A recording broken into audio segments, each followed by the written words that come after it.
All right. Well, good morning, good morning, good morning, everyone. It is time for us to begin the All Things Fulfilled broadcast. I'm William Bell. I want to thank you for tuning in this morning.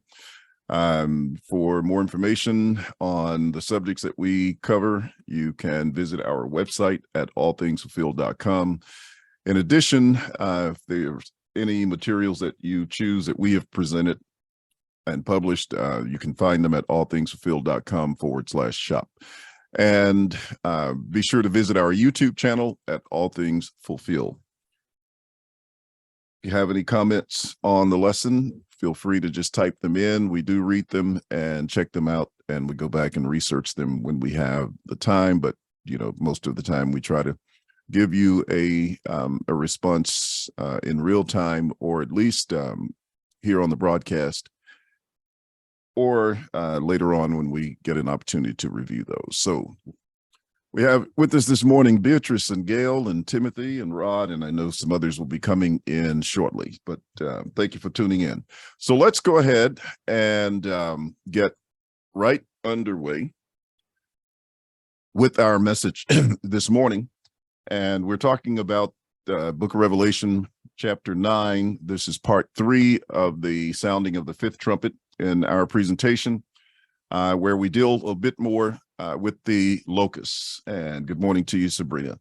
All right. So after our introduction to the text on last week, we examined a text that spoke of the star that descended to the earth and to whom was given the key of the bottomless pit. The term pit just means a hole in the ground for the most part. And then the bottomless pit is the abyss. Now, I know that most people take the angel to be Satan, and I'm okay with that. I'm still studying the issue. Did have a response or two regarding it. I tend to take a different view on it because of the authority that's expressed here and some reasons I gave last week. So if you want to see my opinions on that, you can go back and check out last week's message. However, let's talk about the abyss just a little bit. I know we gave some references from an external source, but this week I had an opportunity to go through and look at pretty much all of the references that are found in the scriptures, and largely from the Old Testament. I think there were about 36 references or so in the Old Covenant, in the Torah and the Tanakh. And beginning in Genesis chapter 1 and verse 2 is the first mention of the word abyss. I think that Hebrew word is tehom or something close to that.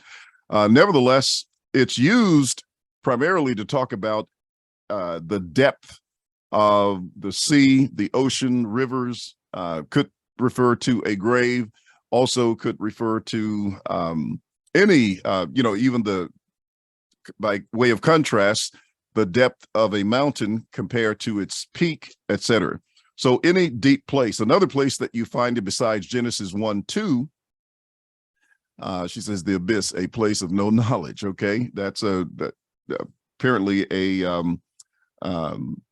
sort of a metaphoric description of it. And but it also says in Genesis chapter 7 and verse 11, in the 600th year of Noah's life, in the second month, the seventh day of the month, on that day, all the fountains of the great deep were broken up. Usually the word is translated deep and or depths. And so, as I said, it's always referring to something of that nature. Coming out of, as I said, the depths of the sea, and deep rivers and deep places in the earth, or holes in the earth, etc. So the idea that we might have of it, that it refers to something of, maybe that people might ascribe to hell or something of that nature, is totally unfounded as far as the scriptures are concerned. Chris says maybe the Transjordan, a crossing over from the old land to the new, and no one can pass. Yes, it could have sort of a metaphorical description from that perspective, in terms of, whatever may be considered darkness and the deep. In Deuteronomy 8:7, he says, for Jehovah thy God is bringing thee into a good land, a land of brooks, of waters, of fountains, and of depths coming out in valley and in mountain. So you can see a deep valley could qualify as that. The depth of a mountain, as I said earlier, could qualify as that. And then he says, the deep says, it is not mine. So here is an example where the abyss is speaking. This again, this is personification. This is showing you that this depth is actually speaking, which is contrary to fact. So that doesn't happen. And this is something that we should take note of when we're looking at various passages that relate to similar things. And so it says, and the sea says, it is not with me. So you might as well say the sea can talk as to say that the abyss can speak. Have you entered the springs of the sea, or have you walked in search of the depths? This is Job 38:16, primarily in that text speaking of wisdom. He gathers the waters of the sea together as a heap. He lays up the deep in storehouses, Psalm 33:7.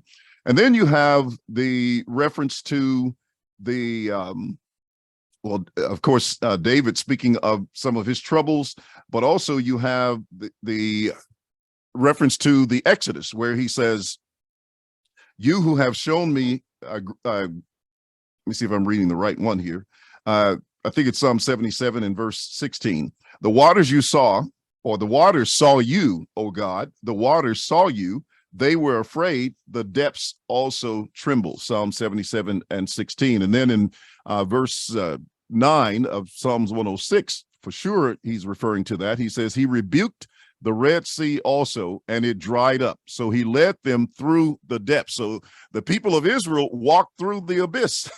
They walked through the depths of the Red Sea because they were normally in the place that was covered with water, and there was a deep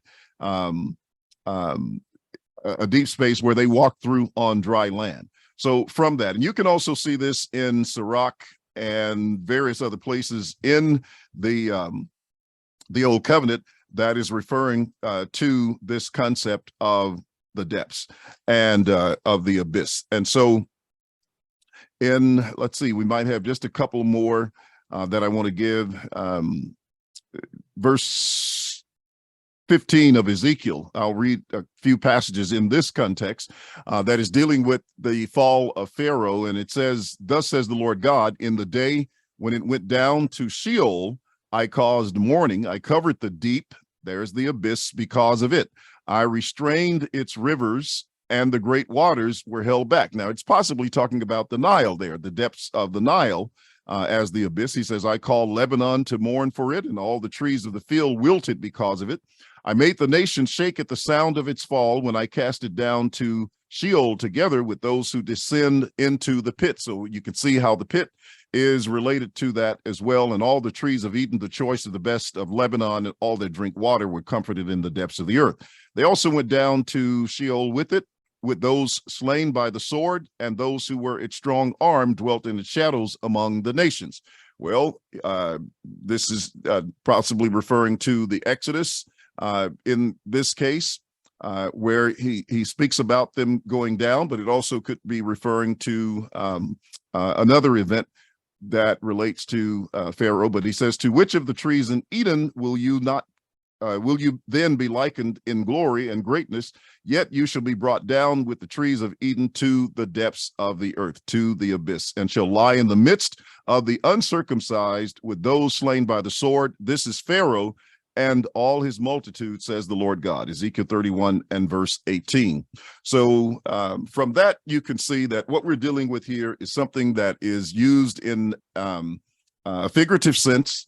We're not talking about something literal. And I go through the pains of talking about that from that perspective because I've gotten comments from people who are terrified of the book of Revelation. They are afraid to read it. They think it is something of impending doom to men today and to people today, and it really isn't. Now, David Chilton sums up basically the things that I said, and I won't read the entirety of it, but I'll just give you some of the things that he said. In his Days of Vengeance book, published in 1987, he says, in biblical symbolism, the abyss is the farthest extreme from heaven. Genesis 49:25, Deuteronomy 33:13, and from the high mountains, Psalm 36:6. It is used in scripture as a reference to the deepest parts of the sea, Job 28:14, 38:16, Psalm 33:7, and to the subterranean rivers and vaults of water, Deuteronomy 8:7, Job 36:16, whence the waters of the flood came, Genesis 7:11, 8:2, Proverbs 3:20 and 8:24, and which nourished the kingdom of Assyria, Ezekiel 31:14. The Red Sea crossing of the covenant people is repeatedly likened to a passage through the abyss. We've covered those, Psalm 77:16, 106:9, and several others that he mentioned. So you can see that he's giving the same interpretation because he read the same scriptures that I did, or I read the same ones that he did in going through all these passages in the Old Testament. And that's really your best source for understanding the things that we find in the New Testament, and that is to see what God has to say about them in the Old. And so it's spoken of as the domain of the dragon, and the prisons of demons and the realm of the dead are all called by the name of the abyss. And so John is warning his readers, as David says, that hell is about to break loose upon the land of Israel with Tyre of old, and the abyss is being dredged up to cover the land with its unclean spirits. Apostate Israel is to be cast out of God's presence, excommunicated from the temple, and filled with demons. So this is one of the messages of the book of Revelation, and those were just some comments from David Chilton. I got a chance to meet him and speak on a seminar with him before he died, and but he was a very brilliant man, and in that seminar, he basically confessed he wondered why it took him so long to understand the preterist view, but he did do that before his death. Now, so it's clear that the concept of bottomless pit in the abyss of Revelation is symbolism and normally referred to the depths of the sea and those things that we had talked about. Now, the very idea that smoke ascends out of the abyss from many of the passages that were referring to the depths of the sea could be far into the use of it. In places where it refers to the grave, etc., you will not see such things. And so Chris again says, it seems like the abyss is everything that does not cross into the promised land. Well, certainly, as I said earlier, once again, if you're looking at it from that perspective, that certainly would be the depths and the darkness that it's likened to from that perspective. And even in the case of the people who died in the flood, you see the same thing. Now, the smoke of the pit was like a great furnace. And perhaps that may call to mind the furnace that Nebuchadnezzar made for those who would not worship the image, those who came near to that perished, etc. And so it was a means of destroying those that would not worship the image that Nebuchadnezzar set up. And maybe the fire is associated with that. But the text says in verse 2, he opened the bottomless pit, and smoke arose out of the pit like the smoke of a great furnace. So the sun, the air were darkened because of the smoke of the pit. And as we spoke last week from Exodus 10 and verse 12 through 15, that this takes us back to the Exodus and to the locust plague that came upon the earth during the day, darkened the sun, etc. And one thing he said about is that there had not been such locusts as that occurrence, nor would there be afterwards. And so they covered the face of the whole earth, and the land was darkened. But what they did in that plague was that they ate all the vegetation, the trees, etc., everything that the hail had left, so that there was nothing green on the trees, on the plants, or the field throughout the land of Egypt. Joel describes the locusts who invade the land of Judah in Joel 1:4-7. He says, what the chewing locust left, the swarming locust has eaten. What the swarming locust left, the crawling locust has eaten. And what the crawling locust left, the consuming locust has eaten. Now, I've looked at some commentaries, and they try to make some of these different stages, which is what I think they are, of the locusts, refer to certain armies and periods of Israel's history. But I just think that this is the imagery that's being used by Joel to talk about the invading army that was coming up. He says, for a nation has come up against my land, strong and without number. His teeth are the teeth of a lion, and he has the fangs of a fierce lion, Joel 1:6. And you'll see some similar characteristics with that in the book of Revelation. Eric says Israelites were land people and Gentiles, other nations, are seen as coming out of the sea or the abyss, thus the sea beast of Rome and land beast, apostate Israel of Revelation 13. Well, Eric, I know you've done some great work on the book of Revelation, and however, I may differ a little bit on the descriptions of who they are. And I would say, yes, it's true that Gentiles were generally considered as coming up out of the sea. But one thing we have to keep in mind when we're studying the book of Revelation, as I mentioned last week, and that is that Israel begins to take on all of the attributes of her enemies from the old covenant, so that you may be seeing Israel come up out of the abyss as opposed to Gentiles in the book of Revelation. And that is one thing that we need to see. Timothy Robinson says the smoke from the pit represents false doctrine, which proves that all in Revelation was not fulfilled. Well, that's not true, because all was fulfilled in 70 AD. Now, if you want to try to make something out of the smoke, that's something that the text does not say, but it is definitely incorrect, because Luke tells us in Luke 21, verses 20 through 22, that when you see Jerusalem surrounded with armies, then know that its desolation is near. Then let those who are in Judea flee to the mountains. Let those who are in the midst of her depart, and let not those who are in the country enter her. For these are the days of vengeance, that all things which are written may be fulfilled. I heard that Don Preston just published a book entitled All Things Fulfilled. I would recommend that you get that, knowing that it's coming from Don Preston. So if you haven't bought it, go get it. I haven't gotten it yet, but I'm already convinced, as you can see. The title of my broadcast is All Things Fulfilled.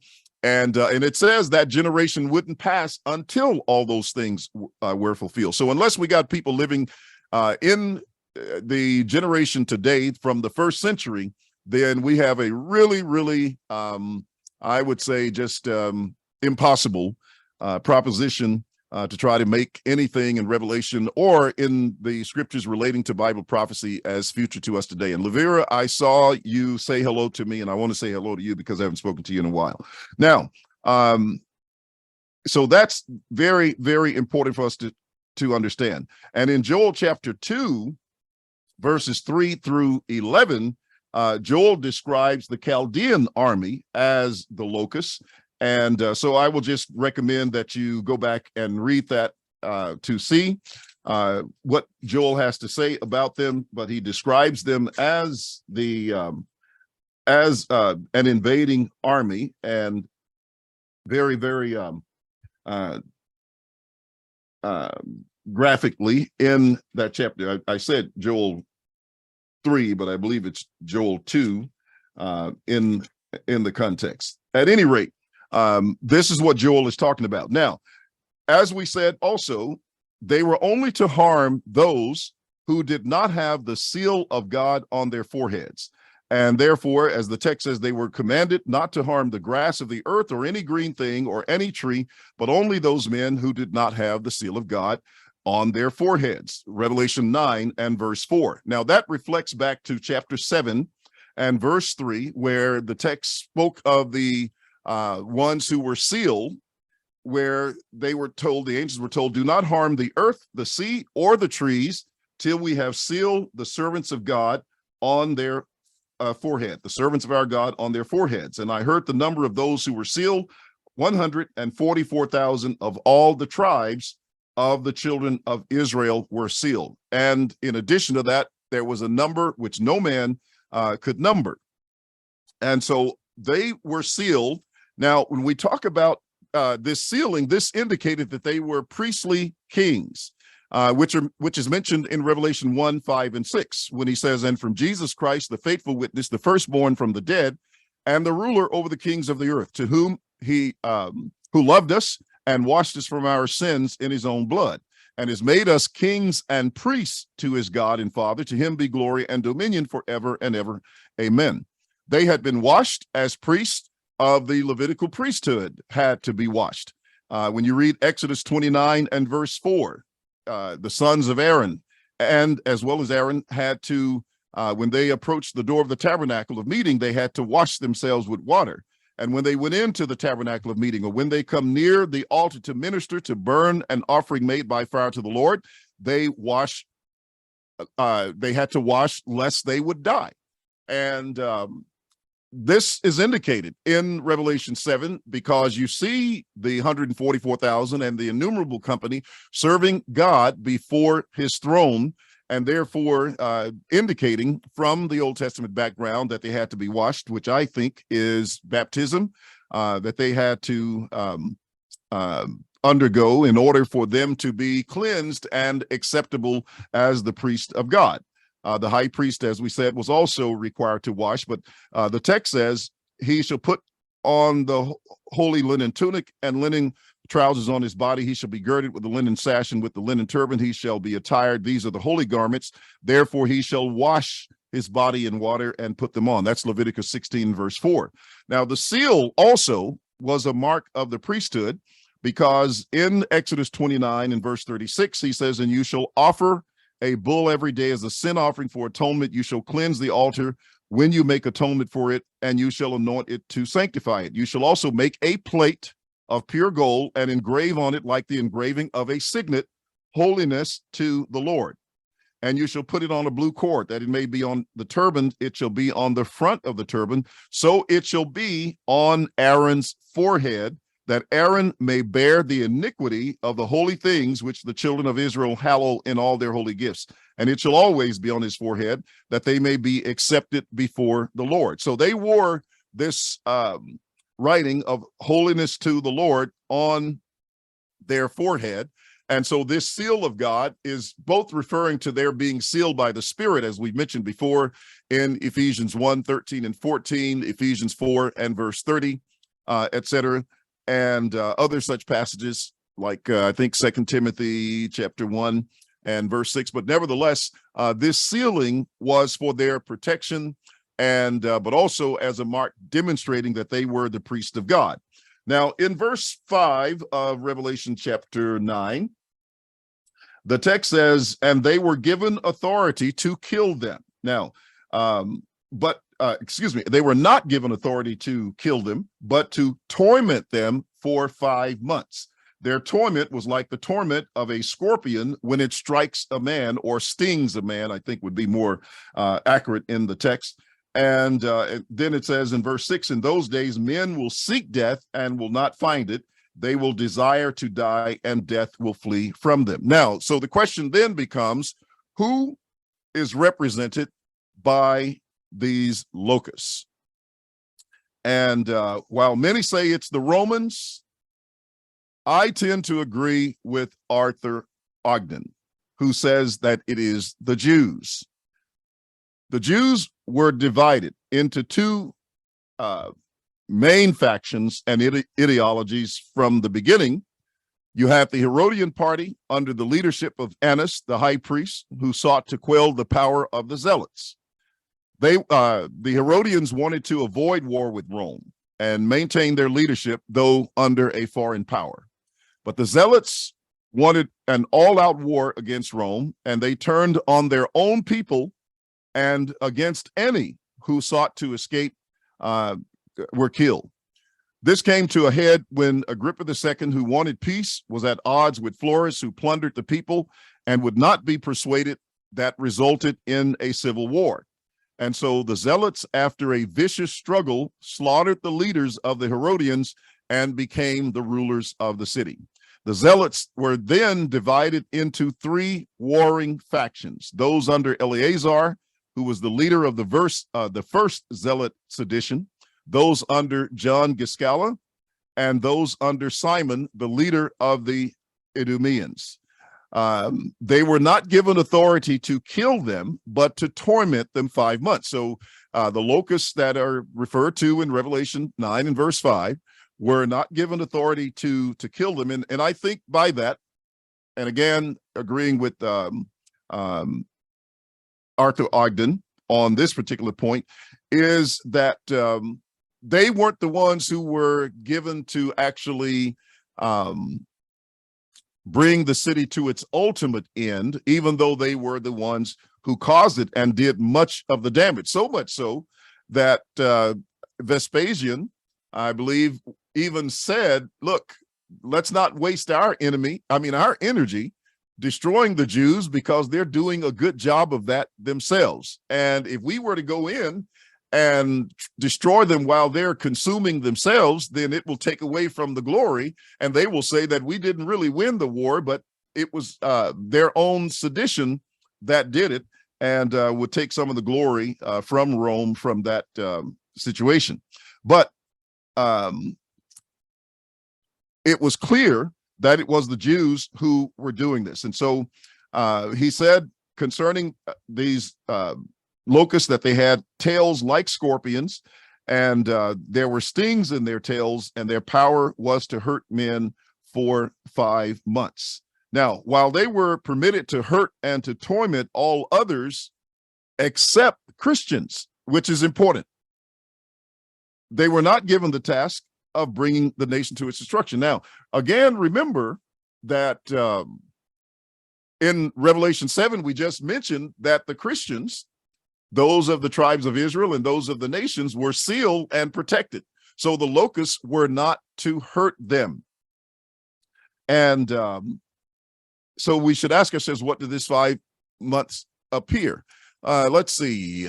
We've got a few comments here. Ron says, it was these 3 sanctions or seditions that caused the division of the city. Now, the great city was divided into 3 parts, and the cities of the nations failed, and great Babylon was remembered before God to give her the cup of the wine of the fierceness of his wrath. Revelation 16:19. Okay, very good. Now, Timothy says, all things were fulfilled in their generation. Let's see, 41.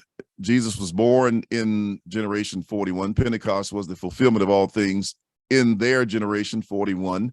Generation 42 began around 37 AD, the everlasting generation. Peter told them to save themselves from that generation. But even if you say it was generation 42 was still in the lifetime of those in the first century. So you can't get out of the first century either way you go with that argument. Now, the question is, do you think the locusts could be believers? They have crowns of gold. I'm not so sure about that. I haven't considered that, Chris, and maybe we can discuss that at some other point in time. And but I do see your point there, the king over them, Jesus, verse 11. So that's logical in terms of what you're saying. I just haven't considered it from that point of view. And since he says they come out of the abyss, that makes me question that, at least from this particular point. But anyway, we'll take it up at another time. Now, Kenneth Gentry quotes from F.F. Bruce, and he says, Titus began the siege of Jerusalem in April 70. The defenders held out desperately for 5 months, but by the end of August, the temple was occupied and the holy house burned. And by the end of September, all resistance in the city had come to an end. Now, when you read Josephus on what happened, he even describes the Jews, the seditious Jews, in some ways like what we have this description here. And I'm going to hopefully get to that.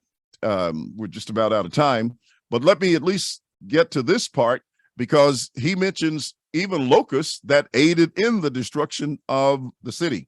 He says, there showed at the distance of 6 furlongs from the city a very large turpentine tree, and as the report goes, and that this tree has continued ever since the creation of the world. Thence did Simon make his progress over all Idumea, and did not only rage the cities and villages, but lay waste the whole country. For besides those that were completely armed, he had 40,000 men that followed him, insomuch that he had not provisions enough to suffice such a multitude. Now, besides this want of provisions that he was in, he was of a barbarous disposition and bore great anger at this nation. That's against the Idumeans, by which means it came to pass that Idumea was greatly depopulated. And as one may see, all the woods behind despoiled of their leaves by locusts after they had been there. So there was nothing left behind Simon's army but a desert.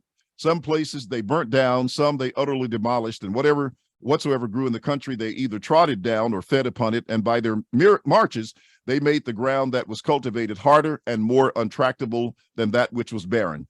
In short, there was no sign remaining of those places that had been laid waste that ever they had a being. Now, the result of this attack was that it caused men to seek death. It says, in those days, men will seek death and will not find it. They will desire to die, and death will flee from them. This is Revelation 1 and verse 6. So I want to read another paragraph from Josephus from Wars 4, 6, and 3. He says, along all the roads, also vast numbers of dead bodies lay in heaps, and even many of those that were zealous in deserting at length chose rather to perish with the city. For the hopes of burial made death in their own city appear by the two less terrible to them. But these zealots came at last to that degree of barbarity as not to bestow a burial either on those slain in the city or on those that lay along the roads, but as if they had made an agreement to cancel both the laws of their country and the laws of nature, and at the same time that they defile men with their wicked actions, they would pollute the divinity itself also. They left the dead bodies to putrefy under the sun, and the same punishment was allotted to such as buried any as to those that deserted, which was no other than death, while he that granted the favor of a grave to another would presently stand in need of a grave himself. To say all in a word, no other gentle passion was so entirely lost among them as mercy. For what were the greatest objects of pity did most of all irritate these wretches, and they transferred their rage from living to those that had been slain, and from the dead to the living. Nay, the terror was so very great that he who survived called them that were first dead happy, as being at rest already, as did those that were under torture in prisons declared that upon this comparison, those that lay unburied were the happiest. So from that, I think you could see that they would have preferred to be in the graves and to be dead, and were seeking death as opposed to some of those calamities that they experienced. Another little short reference to that, it says, they were inwardly tormented without daring to open their lips in groans, nor was any regard paid to those that were still alive by their relations, nor was there any care taken of burial for those that were dead. The occasion of both, which was this, that everyone despaired of himself, for those that were not among the seditious had no great desires of anything, as expecting for certain that they should be very soon destroyed. But for the seditious themselves, they fought against each other while they trod upon the dead bodies as they lay heaped one upon another, and taking up a mad rage from those dead bodies that were under their feet became fiercer thereupon. Now, I'm going to just go just a little bit longer here. The description of the locusts. Who is represented by these locusts? Well, many say that they are the Romans. It says that the shape of the locust was like horses prepared for battle. On their heads were crowns of something like gold, and their faces were like the faces of men. They had hair like women's hair, and their teeth were like lions' teeth. And they had breastplates like breastplates of iron, and the sound of their wings was like the sound of chariots, with many horses running to battle. Revelation 9 and verse 9. They had tails like scorpions, and there were stings in their tails. Their power was to hurt men 5 months. Now, that's where I'm having the problem at, Chris, and I do get what your point is, but these verses sound like the description of the seditious men of Simon. So here, I'm going to read this last one, and then that'll leave us in verse 11, where we can have some time to talk about that in maybe the next broadcast when I have time to go back and check that out a little bit.